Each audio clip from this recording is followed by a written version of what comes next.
Greetings everybody, Rhadamant here. Thank you for tuning in to the first episode of a 6-part series covering Norland. This series will be a tutorial let's play. If you would like to skip the overview, please use YouTube chapters. Norland is a medieval kingdom sim that generates stories. You manage your role as a noble family and face with class society, crime, slave revolts, religious conflicts, economic issues, personal relations, treachery, secret murders, and spectacular battles. So, in my opinion, this game is sort of a mashup of several other games like it. It has a very Clanfolky feel to it, but it also has a management system sort of like Dwarf Fortress. It has combat and mercenaries, kind of like Battle Brothers, and it's obviously a bit like RimWorld if it's like Dwarf Fortress as well. So, you know, it's kind of a mashup of that genre. I have about a dozen hours in the game, but I'm still not very proficient, but I will do my absolute best to show it off to you guys and to let you know how to play and what I think of it. But the first thing I want to do is to run through the tutorial so that you can kind of understand how the game wants you to play. So let's kick off this tutorial. And I'm not playing the demo version, I'm playing like an influencer version, so I'm not time restricted. I don't know if I'm going to hit the time restriction within a 5-hour period, but I think the demo will give you about 5 hours of gameplay or so, depending on if you play 3-speed or 1-speed. I highly advise you not to play in 3-speed. I did when I first started playing, and you miss a lot. So here we go. Welcome to Norland. You arrived in a small village with the intention of turning it into a thriving capital for your future kingdom.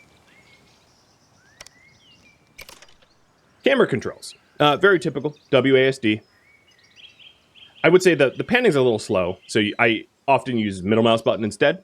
And then mouse wheel zoom, and I have to apparently give you guys a seizure in order to trigger the tutorial. Next is the time controls. It's down here, next to me, keeping me company. Same as RimWorld, 1, 2, 3, and pause. So space is on pause, and then 1, 2, 3 is the time controls. So this is one way that this game differs from most of the other games in its genre. In Norland, you only control the noble family, so you need to assign a manager to oversee the workers and buildings.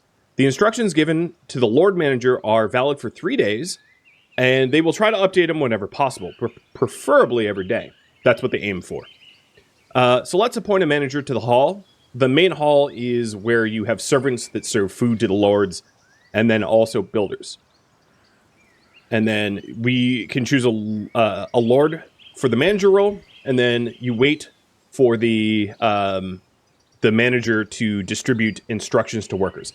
So this is a significant departure from a lot of the other sort of colony control games, where instead of directly controlling work, you sort of issue orders as a manager, and it gets a little bit more in depth from there. But here's what it looks like. So I click on the hall, and then in the bottom left you have a manager, and you can select a manager for it, and it depends on their management skills for production bonus.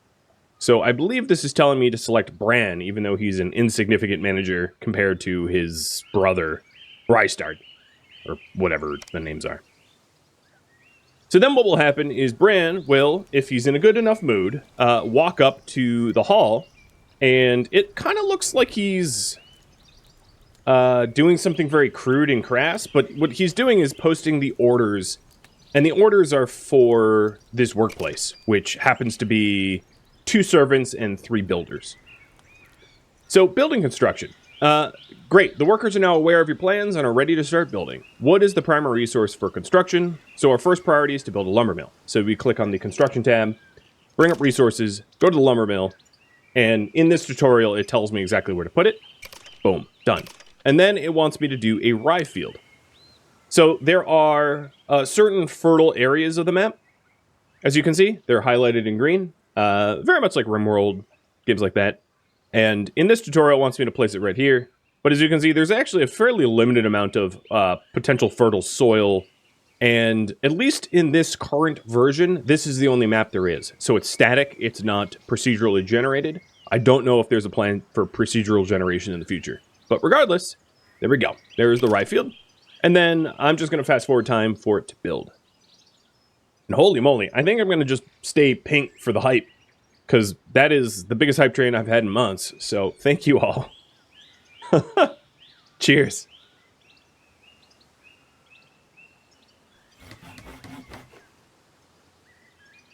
So we've got the lumber mill and soon the rye field. And the people that are building it are builders that are assigned to the hall. Well, actually, these two in gray are kind of slaves. There is a color coding system, kind of like Prison Architect, where various people are of different colors. So criminals will be in like a black-gray, warriors will be in a blue, and then slaves will be in this kind of like burlap white that's dirty, and then your regular commoners are in the green. And your nobles are their own color, obviously, as well. Now, that's not entirely true, because up here, Tora, which is the wife of the king, is in that sort of burlap, but that's because she's currently captured by bandits. All right, assigning managers. So, much like the main hall, so this is the main hall here, with the 2 servants and the 3 builders. Much like the main hall, the new buildings need managers as well. So I'm going to assign Bran to both. Bran the Broken, better get working. So then Bran goes up and he posts the orders. I do find it interesting that you have to post orders to like a lumberjack. It's like, cut down trees. What do you think you were gonna do? Rocket science? No, it's you cut down trees. That's you pass butter, dude. Just pass me the timber butter, the wood butter. And then Bran posts to the rye field. Again, you just plant rye. But that's how this game works. And then when it's posted, if we click on Bran, you can see if you mouse over to his inspection queue, which is this up hand arrow, green means it was inspected today, yellow or orange, whatever color that is, inspected yesterday, and then gray means not inspected. And if it's not inspected, it means the workplace is not doing anything. It's idle, which is kind of a problem because productivity hits 0. So it needs an inspection at least once every 3 days. Whoa, my god. Kellyan and Kadath and ALS Gamer. Holy moly. Maximum hype. Alright, so prices and salaries. Once the workers receive their instructions, they will start their duties. During the day, they work, and in the evening, they attend their personal matters, receiving salaries, purchasing goods, and drinking beer. To manage prices and salaries, click on the finance menu. So this part is important because it directly relates to the morale of the people that live in your kingdom, which directly relates to like your immigration rate, your slave revolts, that kind of thing. So if you get this wrong, there are kind of annoying consequences. I'll just put it that way. So opening it up, here on the right, under daily expenses, right here, you can see the salary given to each worker at the end of the day. And on the left, the prices and quantity of your goods that you sell to the peasants. So basically, we pay them, they pay us back. That's how you can think of it. So one character consumes 1 unit of food per day, and to relieve fatigue, they need to drink alcohol every few days. Therefore, to avoid hunger, the amount of food sold should roughly correspond to the population, and you can regulate their mood with the quantity and price of alcohol sold. Currently, the worker's salary is 5 coins, and the price of flour is 7 coins. This is how you starve your workers, so don't do that. This means that the workers won't be able to buy food every day. Let's reduce the price of flour to 4 gold to make it more affordable. Done. The markets operate in the evening after 6 o'clock, and the peasants have free time for shopping and leisure, like basically drinking beer and moonshine. There we go. But don't sleep on this part, because getting the finance wrong can obviously cause a lot of problems. If you, for instance, don't have enough flour on the market, or the prices are too high, they will starve and leave or be really upset. Wow. Kadath again and Scorpio. Y'all are ridiculous. Cheers. In addition to managing buildings, your lords can also undertake other quests. However, they will refuse to do so if they're unhappy. With a caveat, there is actually a personality trait that allows them to work while they're unhappy. It seems that one of them is already unhappy, indicated by the red portrait in the background, so color-coded mood bars, you're welcome. I guess Crash M you influence this game to some degree. So let's see what happens. All right, click in Bran. There is 4 tabs. The informational tab, which is your inventory. So your weapon, your armor, your shield, and then rings. I'll get into that in a little bit. Actually, we're about to. Then you have your mood, which is your thoughts and your general mood, and then the mood bars of sleep, food, rest, sex, piety, and the overall mood calculator with all your thoughts and moods combined. Oh, and it's not going to let me show you the tabs, but the other tabs was skills and relationships. So right now, Bran has a torturous desire for something called holy rings. So what holy rings are you can think of holy rings as sort of like, if you've played Crusader Kings, holy rings are kind of like royal titles in a way, where only you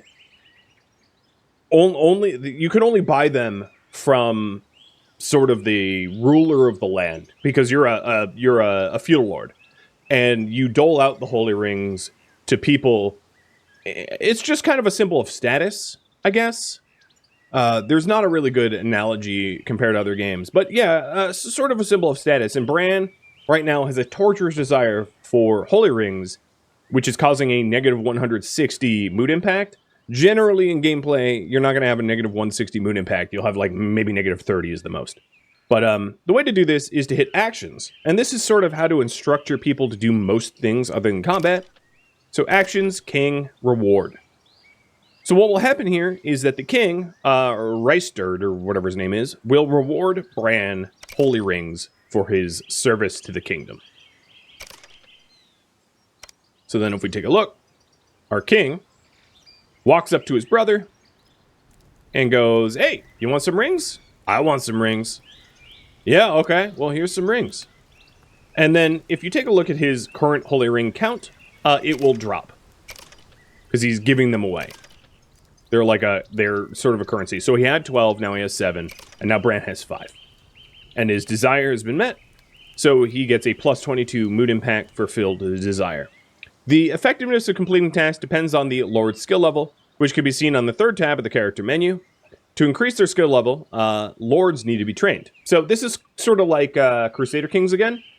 Your children need to be trained and taught, and children gain more experience from training.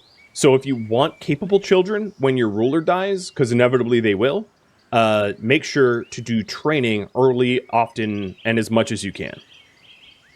A lot of this game is balancing between managing your kingdom and managing relationships and children. And there are things to make managing your kingdom easier later on, but training your children is always going to be somewhat effortful. So if we take a look at Mava, we can see Mava's current skills is, well, you're 0 years old, so that's fair. But 0 across the board. So we have manners, trade, persuasion, intellect, management, teaching, combat, and command. And if we select action, teach, we can teach either manners or persuasion, given someone's rhetoric level, or trading and management, given their economic level, philosophy, warfare, so on and so forth. So for instance, if we take a look at Rhystard here, Rhystard has insanely high persuasion of 18. I would say like 10 is kind of average. So he has very, very, very high persuasion, but he has absolutely no teaching. He has a teaching skill of 0. So although he would hypothetically be able to teach Mava a lot of persuasion, he really sucks at teaching. Now, if we take a look at Bran has a 7 of teaching, and then Tora, who's currently imprisoned, has a 10 in teaching. So if we select Mava, go to teach, let's say rhetoric, and go to Rhystard, this teacher has a teaching skill of 0 and can provide 4 experience points per lesson. Whereas Bran is not a very persuasive person, but he's a far better teacher. So he can provide 7 points per lesson up to level 7. So that's another thing to think about, is just your most intellectual person is not necessarily your best teacher. So you have to keep those in mind because to get the most bang for your buck out of the formative years of your children, you got to be teaching them quickly and not necessarily with who's ever the best at that specific task. So the tutorial wants me to, I don't think it cares what kind of lesson, so done. And then Bran will walk up to his niece or nephew, Mava. You're female. His nephew, or niece, rather, Mava, and teach her a little bit of whatever I selected. What is this? Rhetoric. So it's using Bran's rhetoric skill. And boom, I sped through it, but she got a little bit of experience as that. I think probably 7, which was the maximum of his teaching level. So skills are not enough. There's also knowledge to be obtained. So for that, we have a library. This thing. So if we click the knowledge tab, these are the books that you start off with at the beginning of the game. How to grow hops and brew beer, how to mine metals, and how to grow rye and mill it into wheat for flour, or mill it into flour.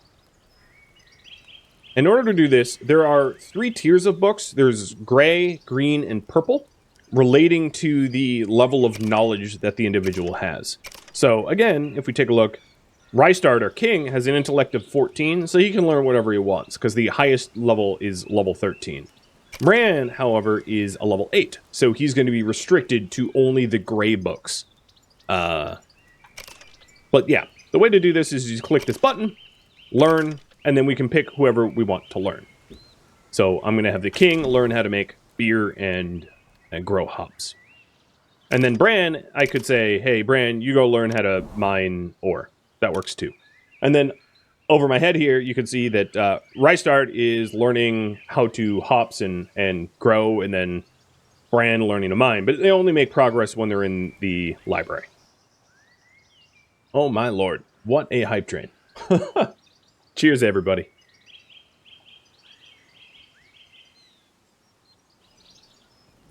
So at the moment, they're just eating and like hanging out. Bran's hanging out with some servant slave.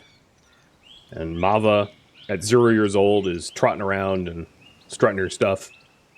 The game doesn't really depict children particularly well yet. But here we go. Now they're learning and they're making progress. Oh, actually, they're teasing one another. That's good. That's going to be great for your relationship. Just some brotherly love. So in the relationship tab, you can see that... actually, that was just some friendly gossip. No, maybe not. Oh, you were laughed at. Yeah, okay. Rystard laughed at Bran. He's trying to make up for it, though.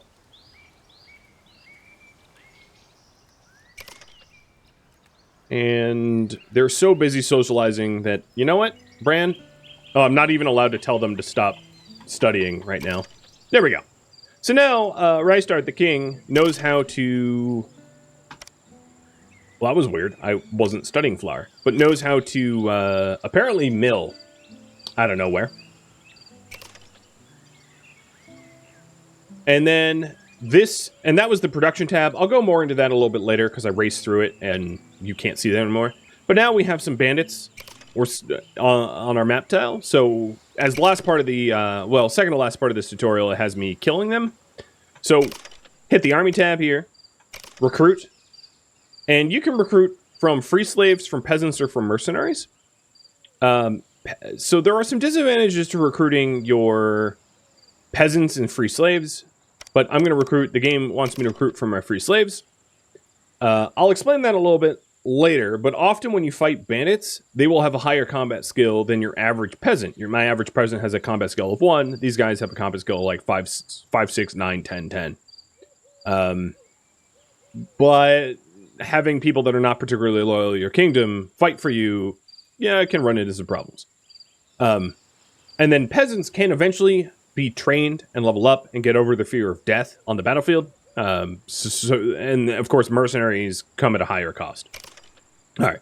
The commander for this will be the king himself. And then conscripted into the squad is going to be the freed slaves. And also Brother Bran. And then over here we have, and I know the UI is covering it a little bit, but it wants me to add weapons so that each person fighting this squad can have a weapon. So I'm adding spears and axes for them to use. And then I'll hit create. Or not. It's kind of like not letting me hit create. Let me try that again. Oh, just wants axes. Okay, fine. Have yourself some axes. So then what happens is the people that have been conscripted will run over to the hall, find out that they're being drafted, and then grab weapons. So right now... Where? Oh, yeah, here's my flag. Right now, they're mustering. And the squad is under my direct control and can be managed with right mouse button, as you can see. And it's time to attack. So they've mustered, they've collected their weapons, and now we're going to go kill these scoundrels.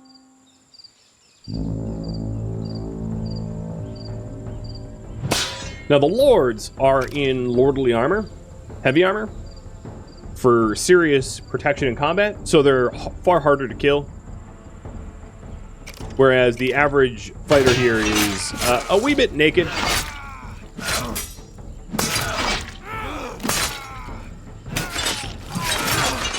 And we won. So that is a victory. Often the victory will also include some sort of mood benefit for doing. But the next part of this tutorial is that we go free Tora from her kidnappers. So in order to do that, we go out to the world screen. So this is what the world screen looks like. Like I said earlier, everything is static so far. Nothing is procedurally generated. So you will always play a kingdom where Musal is here. But we click on the point of interest that has Tora's portrait over it. We go to Actions, Attack, and then select the squad that we have already mustered. Right now, they're celebrating their victory, so I can't do it until they're done. All right, I think they're done now. Here we go. And then the squad will exit left. I've only ever seen them exit left. I think all enemies come in from the left and exit from the left. And then travel on the world screen over to where Tora is and fight the bandits that have her kidnapped. They're also trying to ransom her. So there are alternative ways to deal with this. You could bribe the kidnappers and pay the ransom, but the tutorial has you fight them. So then here's the battle icon. There is an auto-resolve button here, or manual, or retreat. So I am going to manual, and then we click on the banner and duke it out.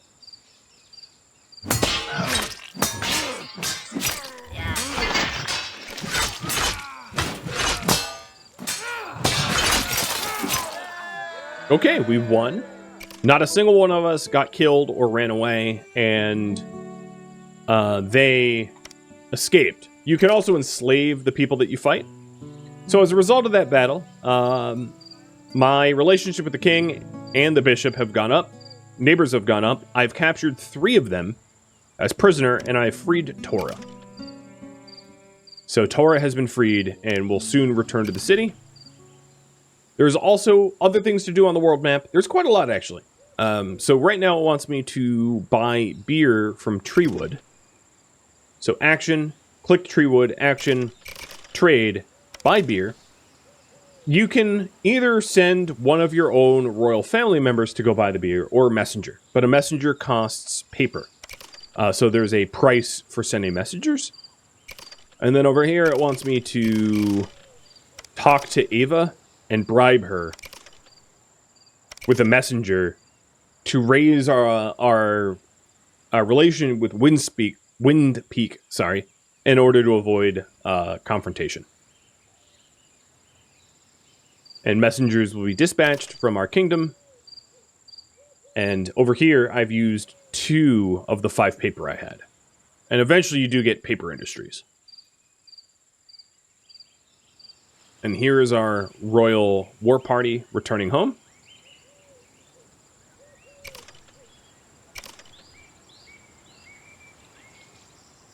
And passing out in the main hall.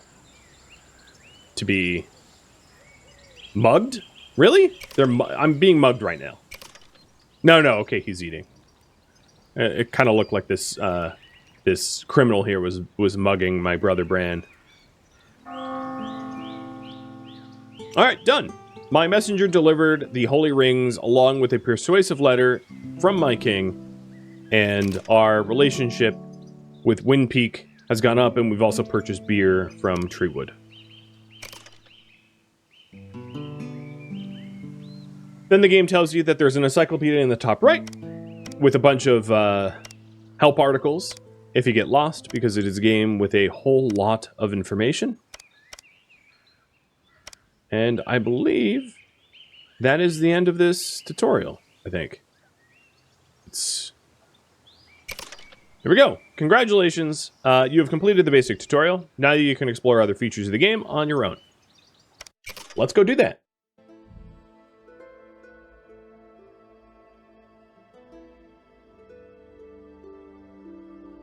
We're going to start a new kingdom. So you random kingdom members, and I'll talk a little bit about what you're aiming for.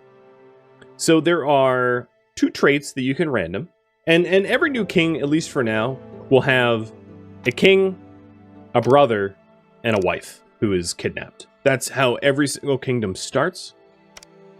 So there are various traits. Like, right now, this king is mentally impaired, so he gains a lot less from learning, but at least he's happy.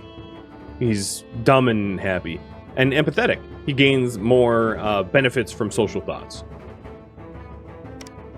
Early balding and monogamous, so you avoid bastard children, or envious, where they want to have a lot of holy rings and will be contentious, lustful, so on and so forth. Unattractive for like how easy it is to find yourself a partner. And also, before I do this, the menu music like ramps up to 11, so got to turn that thing down. So let's go ahead and random some traits. Now, the other thing, the really important, at least early on, traits to have to be covered from your starting 3 characters is you probably want at least one person with an intellect of roughly 13 or above, allowing you to learn everything that you need to run your kingdom. The hardest level books require a level 13 intellect, so I highly advise. It doesn't necessarily mean they need a passion in it, but I highly advise you get at least 13 intellect. The other thing is management. You get like bonus resources from good managers. So having 1 or 2 people with particularly high management skills will help out a lot. And then the other one would be, oddly, teaching. In order to make sure that your children can take over when you die of old age, you need to teach them. So I would say intellect, management, and teaching are probably the more important ones. I haven't done a lot of like foreign policy and trade and stuff, but obviously manners, trade, and persuasion would play a big role in that. And then if you do a lot of combat, and command. But the thing is, you can always like throw more soldiers at the fight. You can't throw more people at having higher intellect. That's just not how it works. So let's go ahead and try to roll. Ideally, let's say a king that is a good manager. With some decent traits. So that's kind of what I'm looking for here. So here's like a management of 17 and intellect of 14. And he's only 21 years old. So that's a pretty solid king right there. I'm also going to be raffling off the names of these guys. So let me set up eligibility for a raffle timer. So the raffle timer's up. I don't know if I'm going to be waiting the whole 5 minutes. I'm going to wait until, I'm ready to go. But yeah, this would be a pretty good king. They have really high trade as well. So they're going to be able to get, they're going to be able to acquire skill books at good prices. Now, the one thing he's missing is teaching.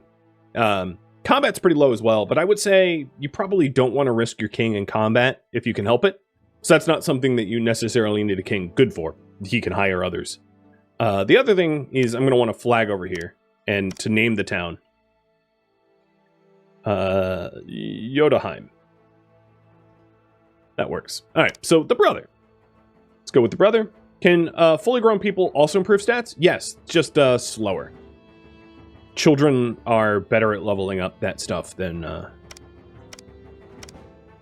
So let's go with an uncle who's good at teaching.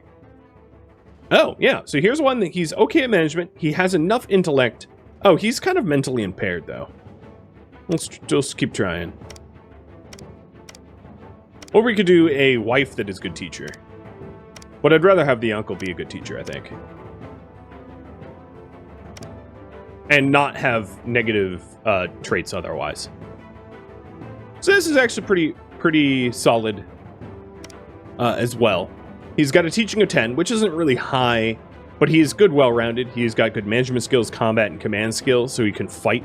He's young, which is helpful, because that gives you the most amount of time until they age out. I also find it useful that your king is older than your uncle. I mean, the uncle doesn't care. It's just weird that you'd be the king and younger. So, yeah. Have I played before? Yes. I have about a dozen hours in the game.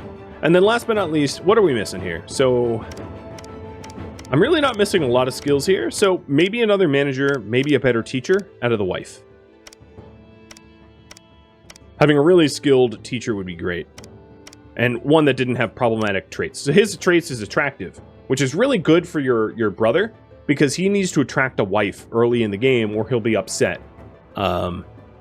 Because he won't be able to. And then he has strong will. Strong will allows them to work when unhappy. So he'll never not work, which is a really good trait for a manager.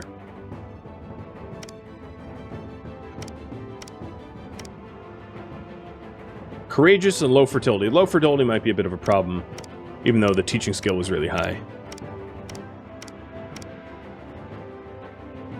Cynic and low fertility? Come on now. Tendency to addiction and low fertility. Alright, now you're just teasing me.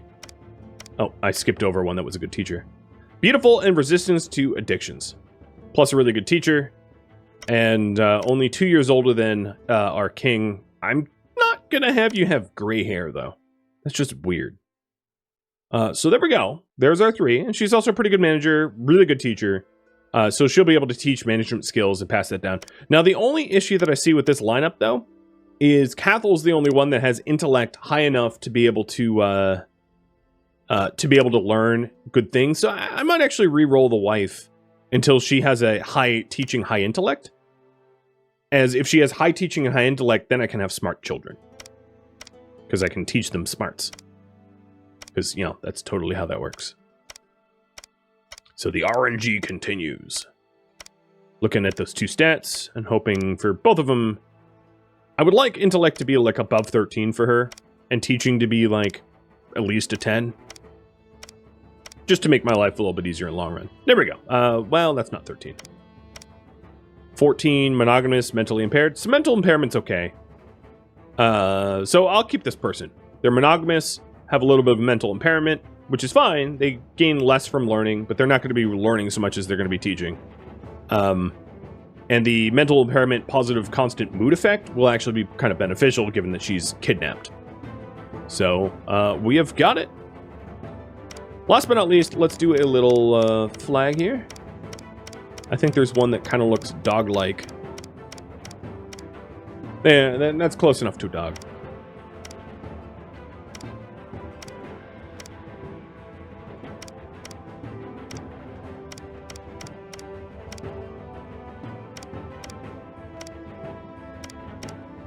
There. I like it. Our little Jotunheim. Alright, raffle timer, about 10 seconds left, so I'm going to start raffling this off. Kellyan, you are the king. Feels good to be the king, right? Alright, and brother, Dave, Dastardly Dave. Oh boy.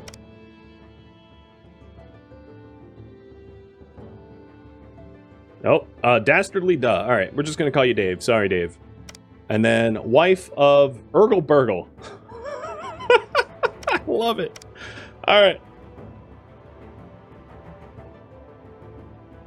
I feel bad because the mentally impaired wife's name is Urgle Burgle. I feel like we bullied her into that name a little bit. I don't think that's her real name. But sorry, Urgle Burgle. That's your name now. Alright, you can see that eventually I think they intend to have multiple different regions to be manageable. But for now, Sparksville is it. There's a little bit of a bug where it's actually going to be called Jotunheim as soon as I continue. And there we go, beginning of the story. Norland, the year is 2898, since the creation of the world. 200 years ago have passed since the Crimson Empire perished in the flames of the religious war. Its former provinces have become the barbaric kingdoms, kept from mutual destruction by the all-powerful Church of Holy Sophia. While the holy prophets speak of the impending end of the world, events unfold on the eastern outskirts that will influence the entire history of the world.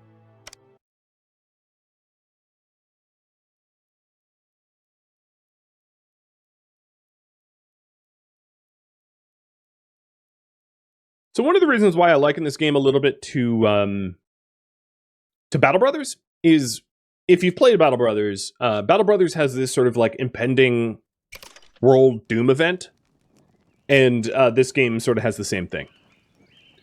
So the beginning of the story. After a long and exhausting journey, Kellyan arrived home expecting to see his wife waiting at the doors of the hall. However, instead of her, his brother approached him. The expression on his face did not bode well. "My king, I do not bring you joyful news." "What happened, Dave?" "Oh, really? I can't help you with that, Dave. Do not delay, tell me the truth." Unable to look the king in his eyes, dastardly Dave stuttered as he began to speak. "Bandits attacked us last night. We tried to defend ourselves, but there were too many of them. They had kidnapped your wife and now demand a ransom. Then, command a messenger to deliver whatever they ask for. But, my king, we are surrounded by enemies. While we are under vassalage protection now, you know that the old king's time is running short. If we do not have enough gold and resources, we won't be able to withstand. We need an army. So you suggest that I abandon Urgle Burgle? As long as you have hope..." I'm not... Oh, man. "As long as they have hope receiving the ransom, they will not harm her.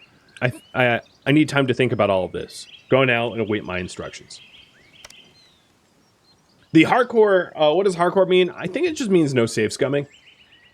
So other things about the UI that are important to note. So you have your resources. This is very RimWorld-esque. You have your resources up here. Only the loving family, so the loving family would be the Church of Holy Sophia, can mint coins and produce holy rings. So we have 15 holy rings, and those 15 holy rings are currently possessed by Kellyan. Dave has 6, and Urgle has 0, as she is currently imprisoned. We've got wood, iron, flour, meat, rutabaga, beer, flavorful ale, moonshine, rye, hops, medicinal salve, paper, maces, and spears. If you mouse over the current population, the first number, which is a 7, I know it's small font. Actually, I might be able to fix that. All right, it's a little bit bigger. The first 7 is how many peasants you have, and then the parentheses is how many are currently unemployed, so all of them are currently unemployed. And then also, if you hold it, you can see that the expected migrants for today is 1. Your expected migrants will be determined by housing, religion, services, whether you've been terrorizing them, whether you've been attacked by bandits, etc., etc. There's a lot of factors. Next is criminals. We don't currently have criminals. You're not going to expect criminals for a little bit. Then warriors, slaves, and then the economic summary. So right now I have insufficient workers for the hall, market, and hall storage, but that's just because I have the game paused. Down here is the construction for all of the different construction. One thing which is different in this game, maybe they intend to change it, is like roads and the like are just cosmetic. So at some point I might like put roads in, but know that they aren't actually speeding anything up. Same with like plants, lighting, statues, and other. They don't have a cost and they don't have a benefit. They're just cosmetic to make you look pretty. The production queue, but currently I'm not able to even produce anything, so we can ignore that for now. Finance, and we've already established that, like, you know, people need to be able to eat every day. So like flour at 4, rutabaga at 2, moonshine at 3, and beer at 5 seems pretty reasonable. And then this, in this setup, you can also see that we like don't sell daggers, 0. We don't sell meat. We don't sell salve, because these things can be reserved for the king and king only if you want. Then you have your army tab, and I'm not going to assemble the army just yet, because although it might be tempted to go after Urgle Burgle immediately, trust me, you want to set up a little bit of a base first. Then the Dynasty tab. So in this Dynasty tab, it allows you... I'm surprised the tutorial doesn't go over this.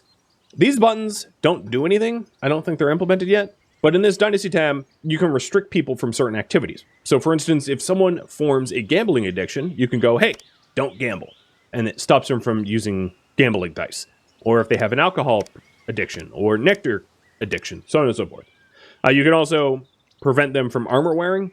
What I will say is even your like non-combat royal family wants to wear armor and weapons. So probably don't click that unless you really need to dole it out. This is the knowledge tab, and you start off with these 3 books, even though you don't have a library, and then, the world tab. All right, so the first order of business, just like the tutorial told us to, is to set up a lumber mill, but I'm going to put it somewhere different. I'm going to put it over here. So we'll have a lumber mill there, and then I'm going to start a rutabaga farm here. Set my manager up as Killian for the main hall, and unpause. So the other buildings that the tutorial didn't cover is this market here, which is open from 6 p.m. to midnight, is what sells, flour, meat, rutabagas, so on and so forth. This is a dormitory, which houses your peasants, not warriors or slaves. Warriors and slaves are housed elsewhere. And then these are your lord houses. And unlike what you would think, your king and queen do not share the same house, and then children in their own houses. Also, guests do as well. So you should probably have at least 1 house per person in your royal family, and then like maybe 3 or 4 extra houses for like traders, guests, bishops, etc. We'll get into that a little bit later. But you're going to need more than that. The other thing is, like, you don't get refunded for destroying it, but you can move it at just a cost of wood, but it does prevent use of that house while it's being moved. So, be judicious about that.